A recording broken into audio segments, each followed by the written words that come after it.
spins a web any size. Can't you see? Just like flies, look out. Tujuan eksperimen ini adalah untuk mengkaji hubungan antara panjang benang iaitu pemberi ubah dimanipulasikan dan juga tempoh ayunan iaitu pemberi ubah bergerak balas. Untuk mengukur panjang benang, kita perlukan pembaris meter, mana kita boleh tentukan salah satu nilai. Contohnya saya mula dengan 20 cm, kemudian 30 cm, 40 cm, 50 cm dan sebagainya. Dan bagi mengukur pemberi ubah bergerak balas, saya perlukan jam ranting, di mana semasa ayunan dimulakan, saya perlu tekan jam ranting. Ini adalah susunan eksperimen untuk pandu. Di sini kita boleh lihat beberapa alat radas. Yang pertama sekali kita ada kaki rekod dengan pengapi. Seterusnya, untuk pastikan keadaan kaki rekod dalam keadaan yang stabil, kita menggunakan pengapi G supaya kita dapat letakkan kedudukan. Selepas itu, kita menggunakan benang dengan panjang 100 cm dan diikat dengan ladung pandu. Untuk pastikan kita dapat ayunan yang stabil, kita menggunakan dua papan lapis untuk mengambil benang. Dan kita nampak di sini ada satu jangka sudut, di mana kita dah pastikan sudut ayunan adalah sama. Sebelum kita mula, kita kena pastikan ayunan adalah stabil.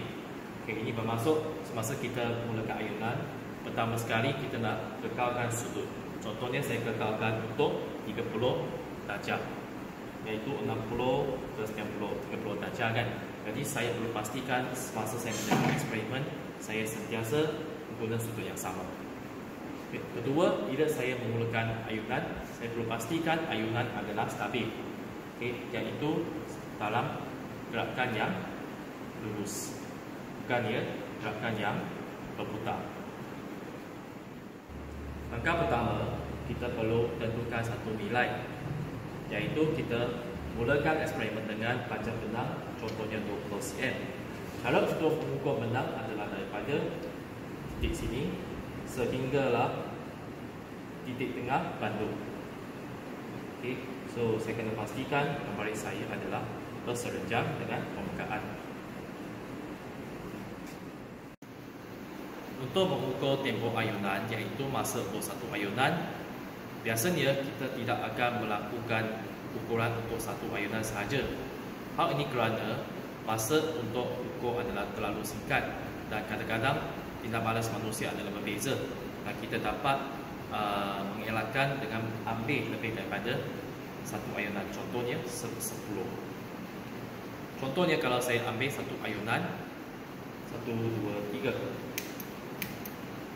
Jadi saya susah untuk membaca ukuran dalam jam ranting. So, langkah yang alternatif adalah kita boleh buat ayunan untuk 10 kali dan kita ambil masa untuk 10 ayunan dan kemudian kita boleh buat pengiraan. Sekarang saya ingin mulakan ayunan beberapa kali supaya saya boleh simak sama ada ayunan anda stabil atau tidak. Jika saya nampak ayunan telah stabil, saya boleh mula kira dengan tekan jam ranting.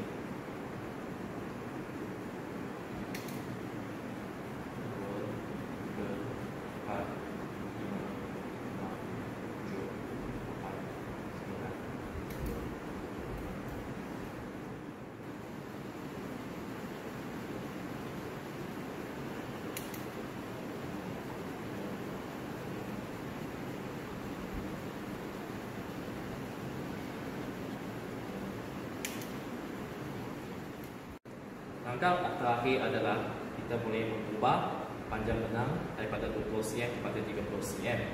Kemudian kita mengukur masa ayunan dengan cara yang sama, iaitu mengukur secara 2 kali.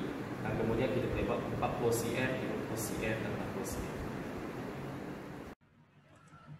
Baik, sekarang kita akan cuba membuat analisis terhadap kita punya data dengan membaca pengukuran kita daripada jam ranting. Okay. So, setiap panjang benang kita ada 2 data. Dan sebelum kita baca jam ranting, kita perlu tahu dia punya kepekaan ataupun skala kecil dia. Untuk bulatan luar dia adalah dalam unit saat. Okey, 0 sampai 60 saat.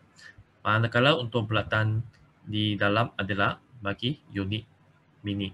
Okey, bagi unit minit. So, bagi setiap skala tu kita ada 0, 1, 2, 3, 4, 5 dan sebagainya. Okey, so contohnya kalau kita tengok 0 dan 1, di dalam ada 4 skala yang kecil. Okey, so kalau 0 hingga 1 dia akan bergerak berapa kali? Okey, dia akan bergerak 5 kali. So maksudnya 1 bahagi 5 kita dapat 0.2 saat. Setiap skala yang kecil dia mewakili 0.2 saat. So contohnya bacaan ini adalah 0.8 saat. Okey. Jadi jawapan anda mesti dalam gandaan 0.2. Okay. If your answer is like for example 9.1 second, okay, maksudnya dia adalah salah. Okay, salah bukan sebab dia tak wujud masa ini, bukan. Salah sebab kita tak boleh baca. Okay, kemampuan untuk baca tidak boleh sampai 0.1 saat. Okay, sebab setiap skala dia hanya 0.2 saat. Mungkin ada pelajar nak argue, okay, cikgu kalau I punya jarum dia dekat tengah-tengah macam mana? Okay, adakah jawapan ini 0.9 saat? Okay, answer is kita tak tahu. Okay, macam mana you boleh anggap ini 0.9 saat? Mungkin dia 0.89 saat. Mungkin dia 0.92 saat. Kita tak tahu.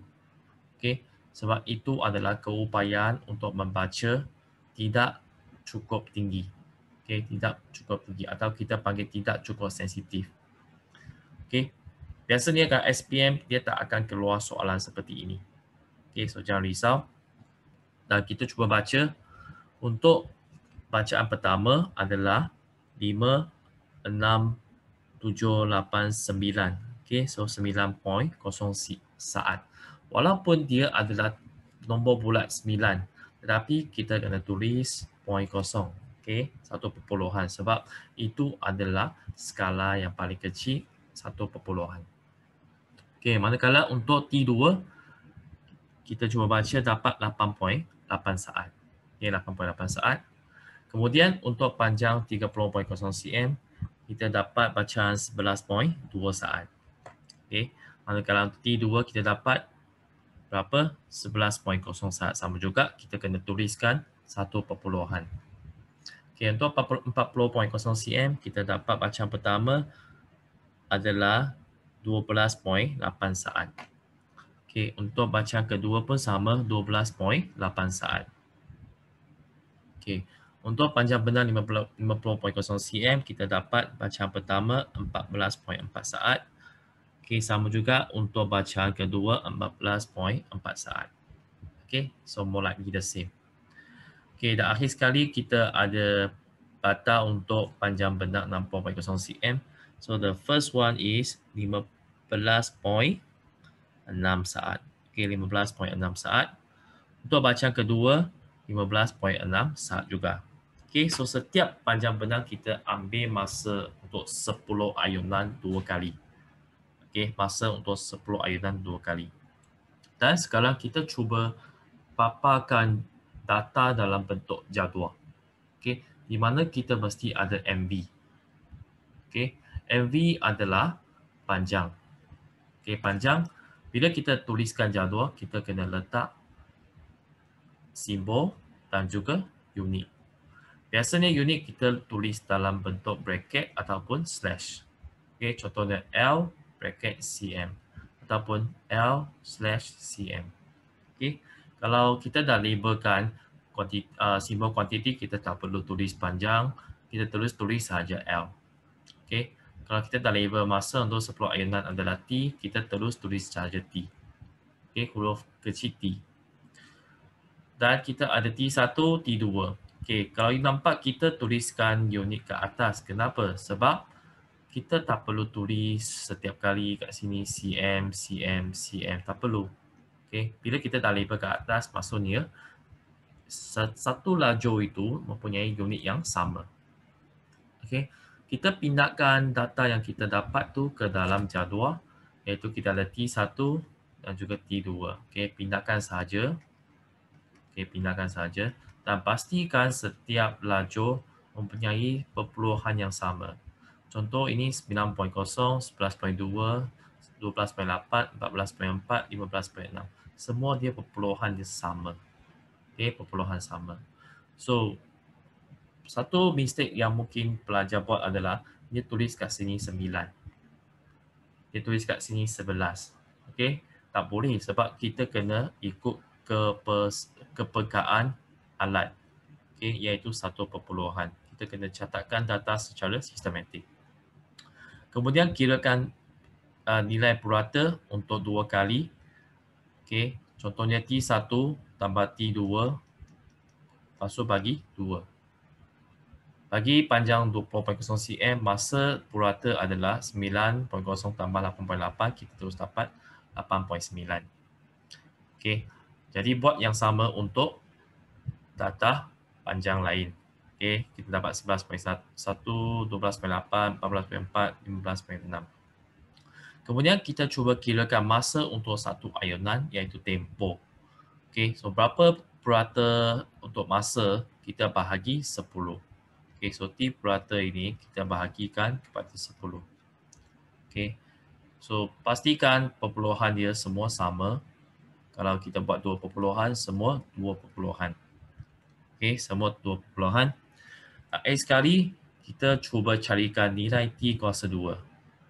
Apa jawapan yang kita dapat di sini, kita kuasa 2kan dengan menggunakan kalkulator. Okey, kalau you nak tulis dalam 3 perpuluhan, pastikan semua 3 perpuluhan.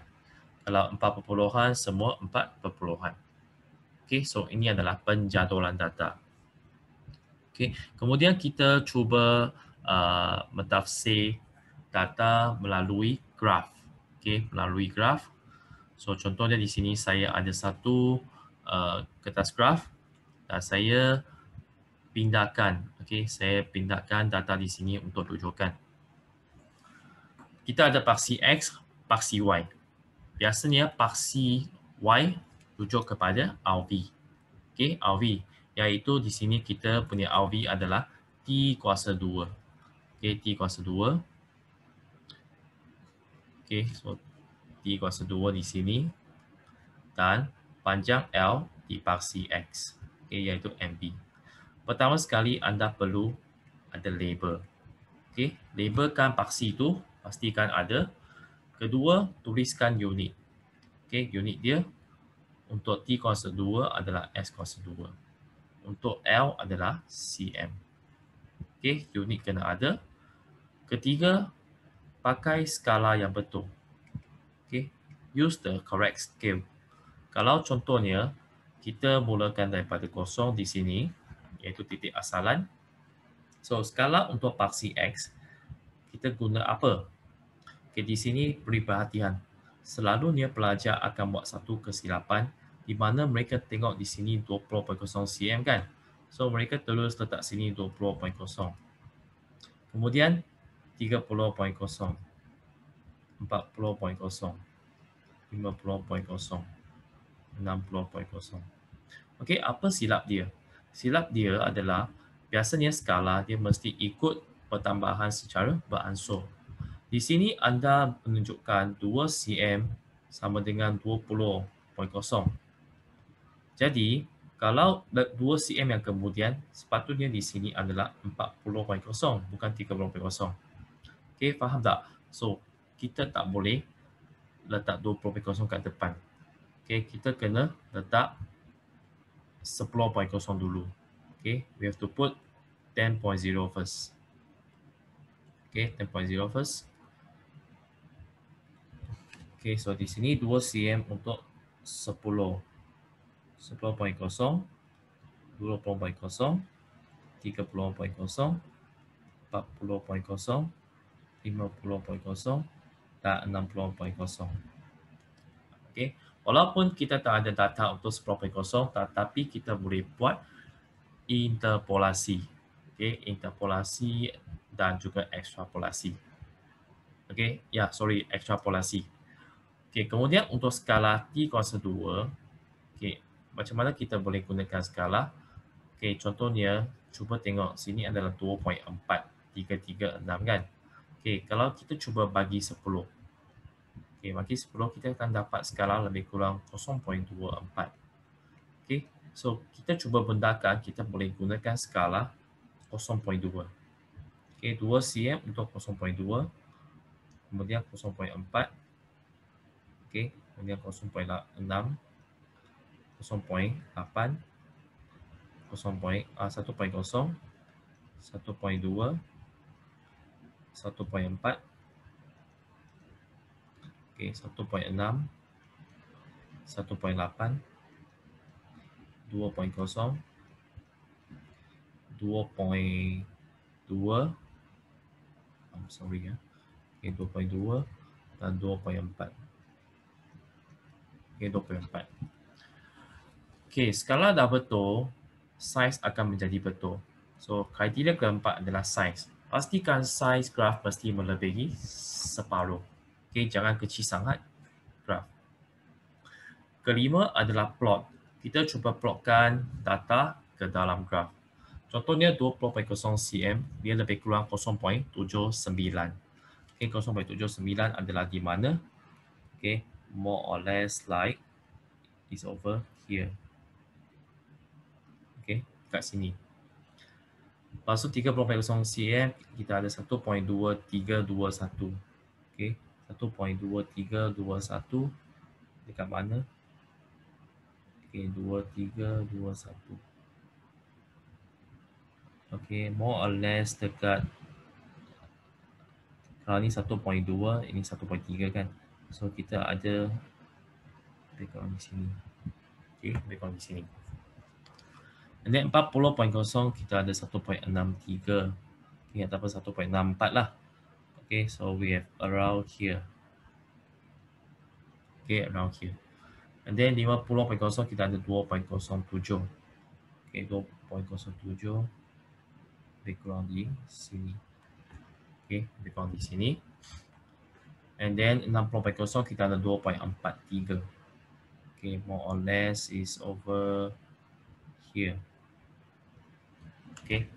Okay, so plot dah betul. Akhir sekali adalah garis penuaian terbaik atau bahasa Inggeris best fit line. Okay, best fit line ini kita kena tengok kepada hubungan. Okay, hubungan graf kita ada 4 jenis kan. Kita ada berkadar terus. Okay, berkadar terus. Kita ada berkadar songsang. Kita ada bertambah secara linear. Okay, bertambah secara linear. Dan kita ada berkurang secara linear. So, berdasarkan 4 jenis ini, manakah satu dia adalah model untuk hubungan antara dua pembuluh ubah ini. So, bayangkan kalau tak ada panjang, kalau panjang kosong, ada masa tak? Kalau ada tak ada panjang, ada masa untuk ayunan tak? Memang tak ada. So, dia mesti melalui kosong-kosong. Jadi, point anda mesti sentuh pada titik asalan. Jadi, you boleh tengok graf ini, 4 jenis graf ini hanya ada berkadar terus. So, kita kena lukiskan satu straight line. Okay, satu straight line di mana kita cuba bukan buat zigzag, bukan buat zigzag seperti macam ini. Okay, bukan macam ini. Kita bukan macam ini, bengkok. Tetapi kita lukiskan satu garis lurus dengan tekan pembaris di titik asalan.